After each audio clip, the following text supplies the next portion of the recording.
security officers can write incident reports in 5 easy steps. That is the topic today on Training with Terry. Step 1, the officer needs to use normal language. Some people think they should use fancy jargon on an incident report. The opposite is so true. Use everyday English rather than complicated police terms. Lots of different people may be reading your report. Supervisors, police, juries. Needs to be understandable to lots of different types of people. So the less jargon, the better. Step 2, remember the 5 W's of report writing. A nice way to capture the most important details is to remember these 5 W's. The first being who. Who were the people involved? Who else witnessed the events? Did you get their contact information and other relevant information about them? If you didn't get their names, describe their physical characteristics, but avoid using offensive language to describe people. The second being what? What actions and events happened?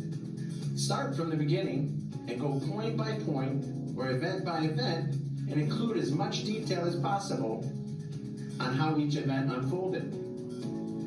The third being when.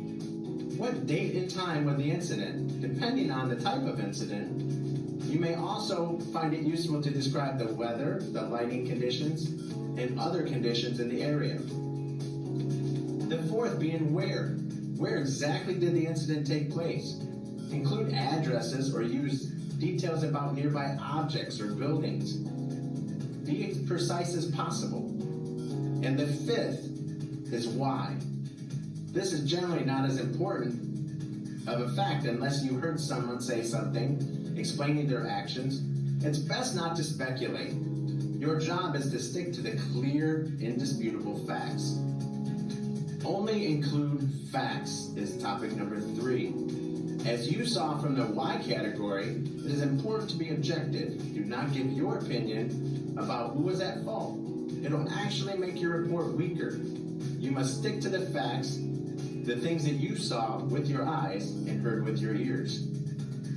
The fourth being take photos and videos. If your phone has a camera on it, take as many photos and videos as you can. They provide additional objective information, and some use mobile report apps like Silvertrack or Zenput, which lets you complete an incident report on your smartphone, including photos and videos in the actual report. Number 5, be professional. Remember, a lot of people may be reading your report. Don't judge anybody in the report or use slang or rude words. Once you identify people in your report, refer to them as Mr. or Mrs. when you mention them again. Here's some report writing tips. Always use black ink. It copies better than blue ink. Always use past tense. Detail events in chronological order. When paraphrasing, do not use quotation marks. Good spelling and grammar is always a plus.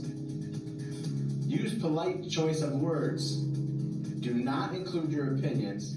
And remember, just the facts. What about after you write the report? You want to make sure that you reread it to proofread any errors. If you see a mistake, do not erase it. Draw a single line through it and initial it. Then write the correct information in a nearby margin. If extensive corrections are needed, rewrite the whole report. File the report in a safe and secure confidential place where your supervisor will find it. And also make sure you include on your daily security report that an incident report was created and for what type of incident.